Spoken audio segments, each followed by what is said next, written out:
मैं एक logistic company में भी काम कर रहा हूँ और मैं कुछ ट्राई करना चाहता हूँ कुछ अपना करने का। जैसे मैं गांधीनगर में काम कर रहा हूँ, ठीक है सर। तो गांधीनगर में क्या होता है कि वहाँ पे कपड़े की बहुत बड़ी मार्केट है और एशिया की सबसे बड़ी मार्केट है। तो मैं सोचता हूँ वहाँ से खरीद के और छोटे शहरों में सेल करने के लिए। और सर एक ये है कि जैसे मैं लॉजिस्टिक में काम करता हूँ तो मुझे कई सारी चीज़ें ऐसी हैं जो उधर से आती हैं तो बहुत सस्ते रेट में आती हैं। तो मैं और कई सारी से चीज़ें, ड्राई फ्रूट हो गया सर, मखाना हो गया, तो ये सब इसमें भी दिमाग आता है कि इसको भी मैं वहाँ से उठा के कहीं दूसरी जगह सेल कर सकता हूँ। जैसे सर मैंने अभी देखा, हम लोग बिल वगैरह आता है तो देखते हैं तो सर मखाना जो आता है 300 रुपये के जी आता है बिहार से, और यहाँ पे सर दिल्ली वगैरह में 700-800 रुपये पर के जी सेल होता है। तो उसमें भी कर सकते हैं। लेकिन सर आने का सोर्स तो पता है कि खरीदना कहाँ से, लेकिन सर सेल कहाँ करना है ये नहीं पता है।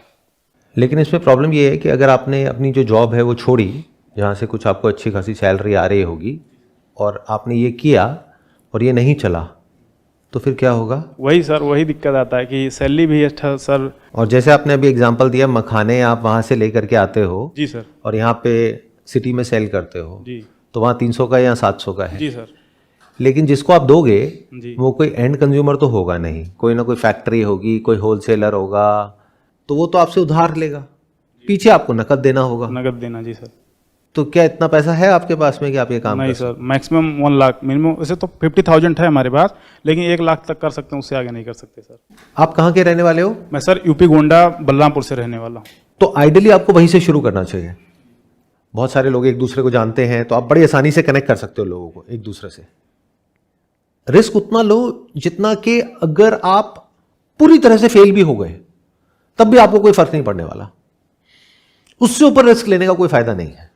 मतलब क्या कि आप जॉब तो कर ही रहे हो। Yes sir.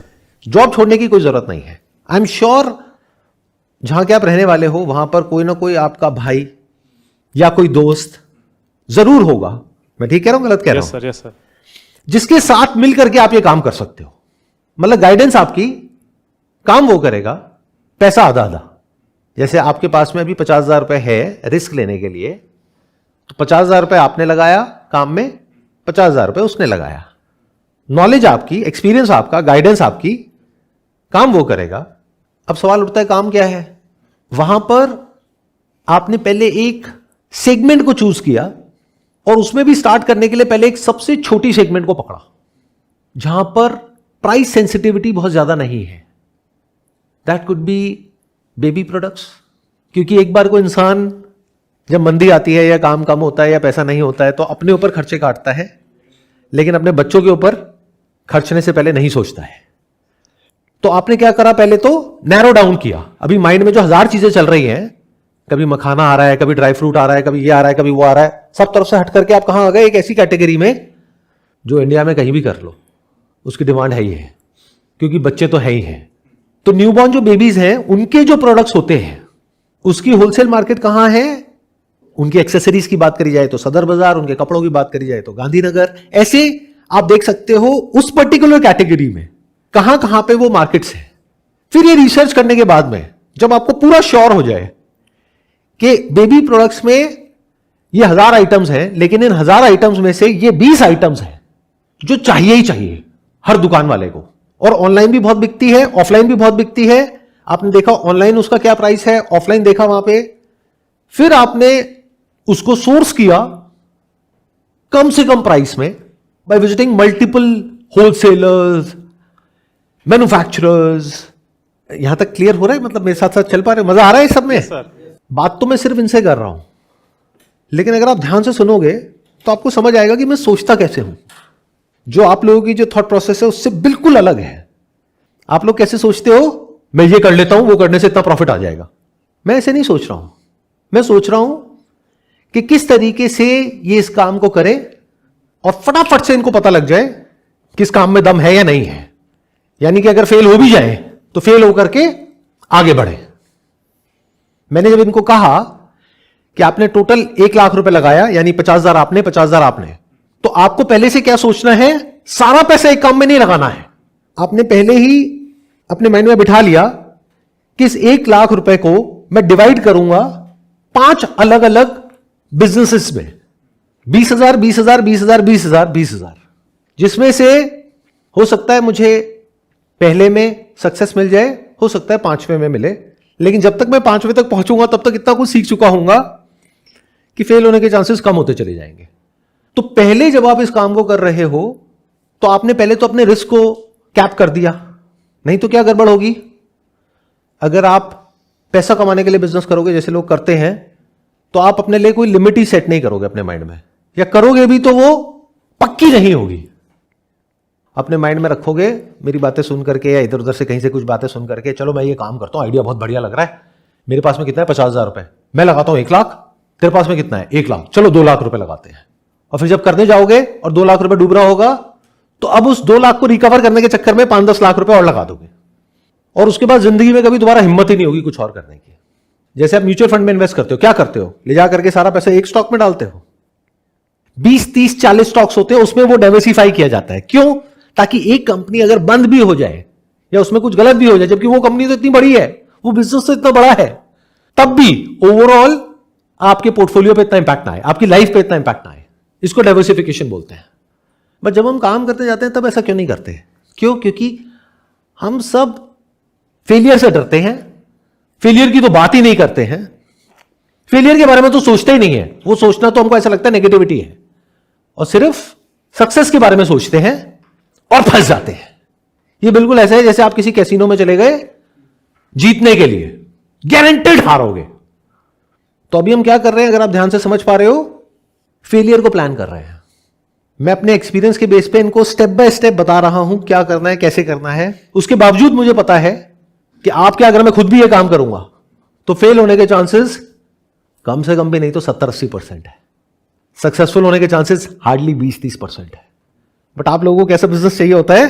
100%। ऐसा कुछ नहीं होता है, इसीलिए लाइफ में कभी आगे नहीं बढ़ पाते हो। तो आपने क्या किया, 1 लाख को पहले तो डिवाइड कर दिया 20-20 हजार के चंक में। मतलब अगर 20,000 से ऊपर लग रहा होगा 1 रुपए भी आप नहीं डालोगे, तो आपका माइंड क्लियर हो गया 20,000 तक का मैं रिस्क ले सकता हूं। तो 20,000 में क्या आ सकता है?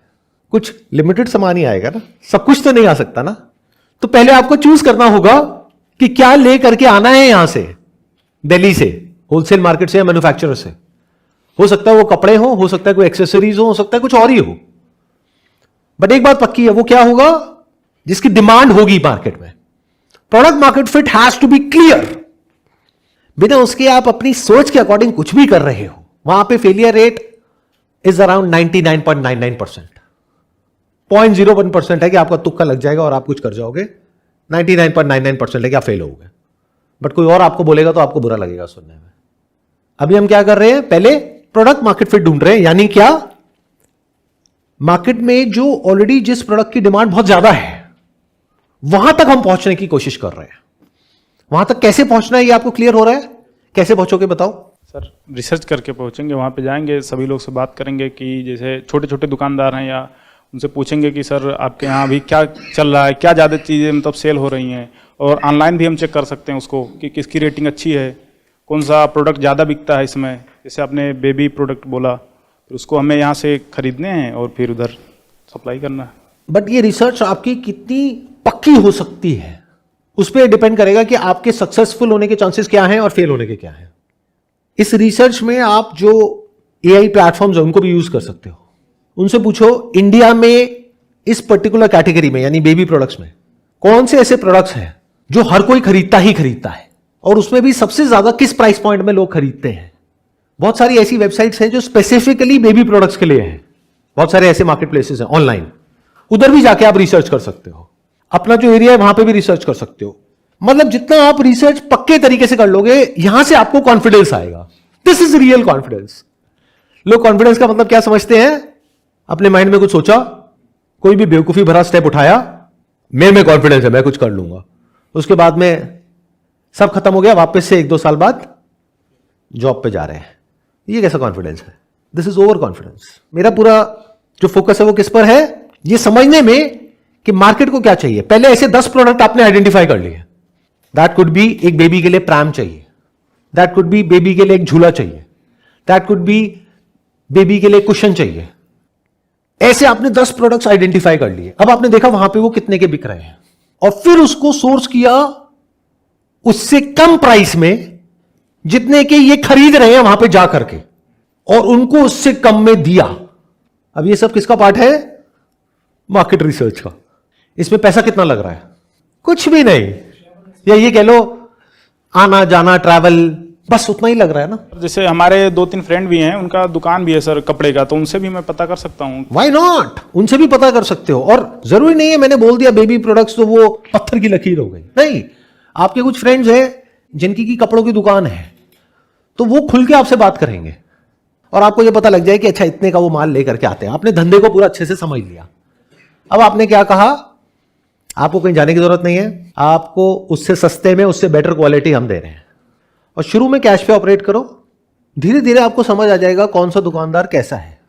जब 2 4 5 बार डीलिंग करोगे फिर आप उसको उधार दे सकते हो। बट किन प्रोडक्ट्स का जो आपको पता है कि मैं आज दे रहा हूं 10 दिन में इसका स्टॉक क्लियर होना ही होना है। क्यों? क्योंकि आपको वो बिजनेस समझ आ चुका है। गलती से कोई ऐसा प्रोडक्ट दे दिया जो नहीं बिका तो वो आपके पास वापस आ जाएगा अगर आपने उधार पे दिया है तो। इसलिए ये प्रोडक्ट मार्केट फिट इतना इंपॉर्टेंट होता है।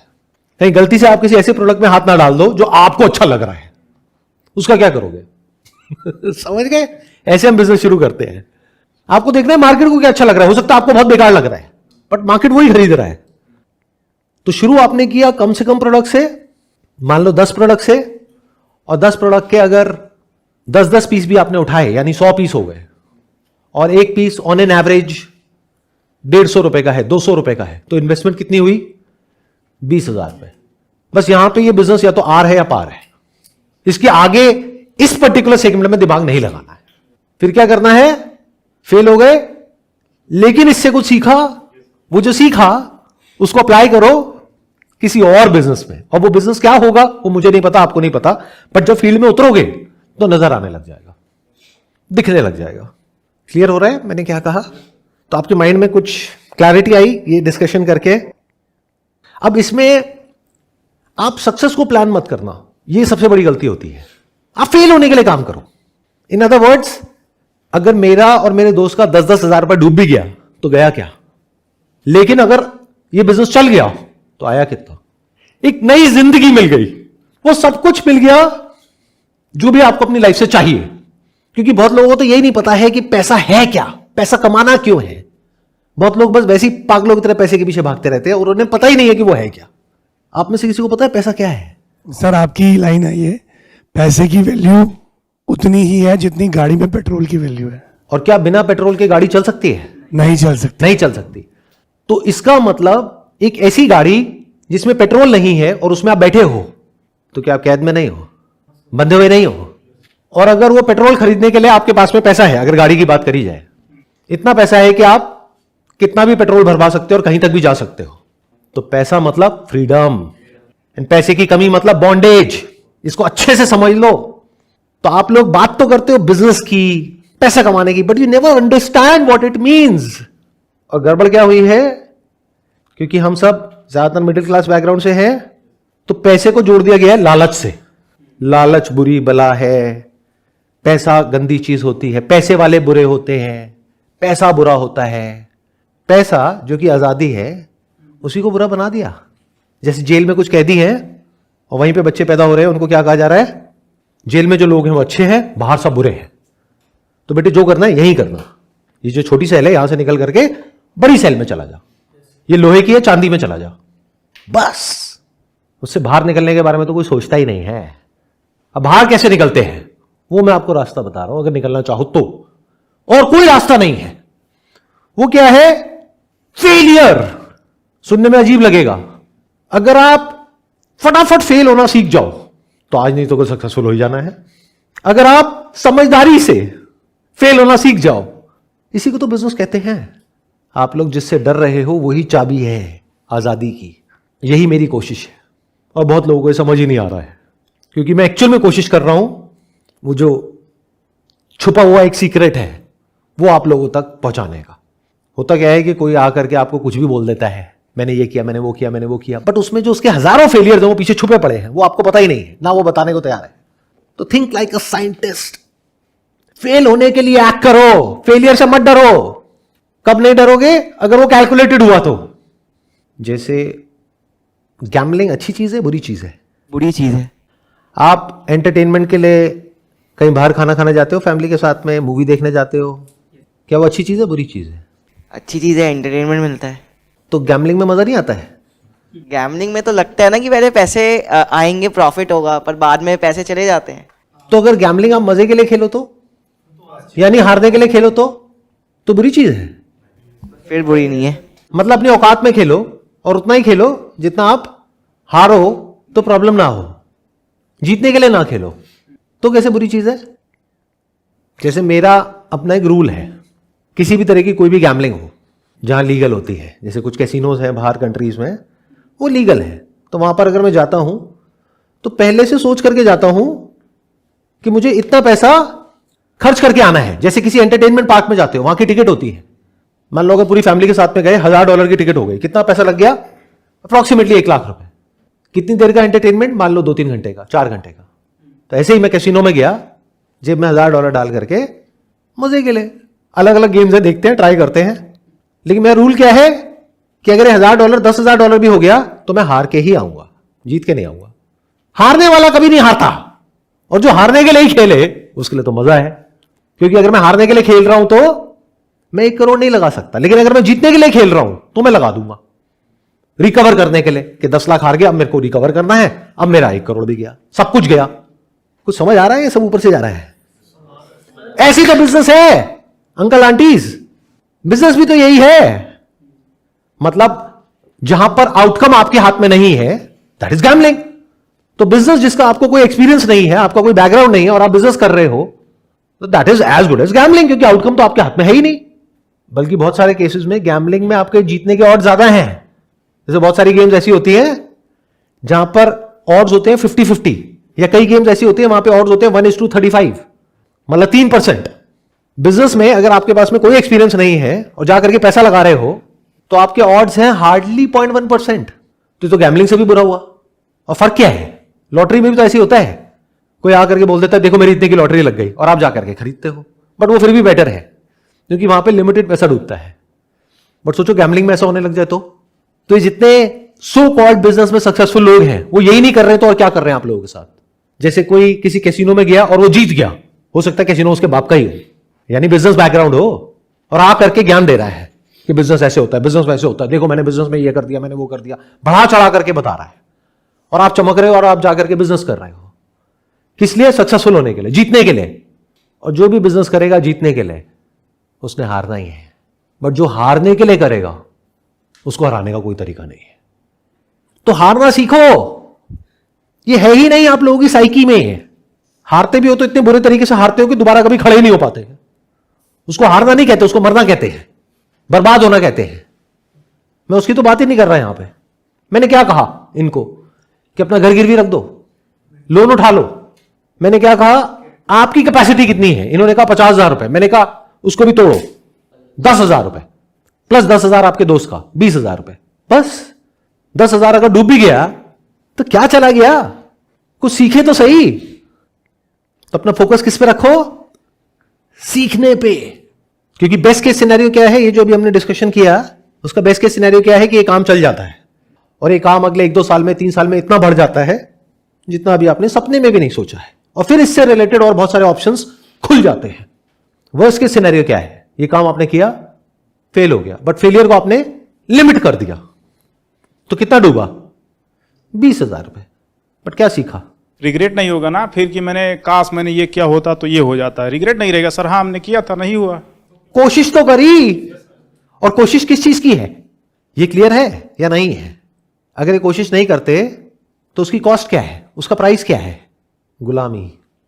और अगर जीत जाते हो तो क्या मिलता है? आजादी। अगर ये समझ आ गया है तो कोशिश करोगे।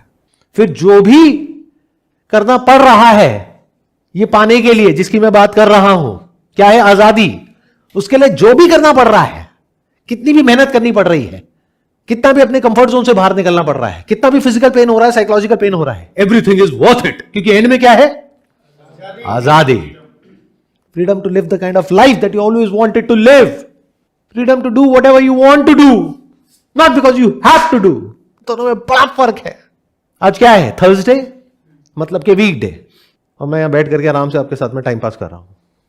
इससे मुझे क्या बेनिफिट हो रहा है? जिसको भी आप बेनिफिट बोलते हो, प्रॉफिट बोलते हो, मेरे को क्या हो रहा है? लॉस। तो freedom to make a loss and smile, ये है आपके पास में। समझे? मेरे को नुकसान हो रहा है यहां पर बैठ करके, कितने का वो आप लोग नहीं समझ सकते, वो मुझे पता है मेरे टाइम की क्या वैल्यू है, और वो आपकी सोच से परे है। मतलब मैं हंसते हंसते लाखों का नुकसान कर रहा हूं, और अगर लॉन्ग टर्म में देखा जाए तो करोड़ों का नुकसान कर रहा हूं। क्यों? क्योंकि जितना मुझे चाहिए उससे ज्यादा मेरे पास में है। Now I don't have to work for money, money is working for me. ये 3 लेवल्स पता है आपको फ्रीडम के? नहीं पता, कभी किसी ने बताया ही नहीं। सबने ये बोला स्कूल चले जाओ, कॉलेज चले जाओ, ये ले लो, वो ले लो, डिग्री ले लो, ये काम कर लो, वो काम कर लो। दिमाग तो कभी किसी ने खोला ही नहीं, सबने बंद करने का काम किया है। एक लेवल होता है जहां पे आप अपने टाइम को एक्सचेंज करते हो पैसे के लिए, यहां पे फ्रीडम है। रिस्क कितना है? बहुत ज्यादा है, क्योंकि अगर कल को आपको कोई हेल्थ की प्रॉब्लम हो जाए और आपकी फैमिली है, आपके बीवी बच्चे हैं जो आप पे डिपेंड है, क्या करोगे? अगर आप जो भी काम करते हो अपनी कंपनी में वो करने के लायक नहीं हो तो क्या कंपनी आपको रखेगी? निकाल देगी, निकाल देगी। तो ये क्या है? Survival from the financial perspective. दूसरा लेवल क्या है? Financial security. मतलब क्या? सरकारी नौकरी। वहां पर क्या मिलता है? You don't get financial freedom, you get financial security, कि अगर कल को आपको कोई प्रॉब्लम हो भी गई तो पेंशन आ जाएगी, सरकार है, जल्दी से निकालेंगे नहीं। हाँ, ट्रांसफर हो सकता है, बट इतनी जल्दी नहीं निकालते जितना जल्दी प्राइवेट जॉब में निकालते हैं। बट चाहे प्राइवेट जॉब हो चाहे गवर्नमेंट जॉब हो, आप कितना दूर तक जाओगे वो डिपेंड करता है कि आप कितना सह सकते हो, आपकी सहन शक्ति कैसी है। इच्छा शक्ति नहीं, दोनों में फर्क समझ आ रहा है? सहन शक्ति। ऊपर जो लोग बैठे हैं वो कुछ भी बोलते हैं, आपको बुरा भी लगता है तो क्या करोगे? पलट करके बोलोगे? सह लोगे। कोई काम ऐसा करना पड़ रहा है जो आपको नहीं पसंद है तो क्या बोलोगे मुझे ये काम करना पसंद नहीं है? सह लोगे। तबीयत खराब है फिर भी जाना पड़ रहा है तो सह लोगे। तो इन दोनों जगह पे क्या चाहिए? Whether it is financial survival और फाइनेंशियल सिक्योरिटी, यहां पर चाहिए सहन शक्ति, ना कि इच्छा शक्ति। जरूरत से ज्यादा अगर आपके अंदर इच्छाएं होगी और आप जॉब में हो तो सबसे पहले आप ही को निकाला जाएगा। कहेंगे भाई जितना कहा है उतना करो, ज्यादा दिमाग लगाओगे तो बाहर हो। ये बातें सुनने में कड़वी तो नहीं लग रही ना? रियलिटी है। ठीक है। फाइनेंशियल फ्रीडम क्या होती है? Way you don't have to work for money, money works for you. अब काम करो या ना करो, आपकी मर्जी। मतलब कि फाइनेंशियल फ्रीडम का मतलब क्या हुआ? बिजनेस है या नहीं है कोई फर्क नहीं पड़ता, जॉब है या नहीं है कोई फर्क नहीं पड़ता, कोई इनकम है या नहीं है कोई फर्क नहीं पड़ता। इसको वेल्थ बोलते हैं। Wealth which takes care of you if you take care of it. Simple. क्या पॉसिबल है? हाँ है।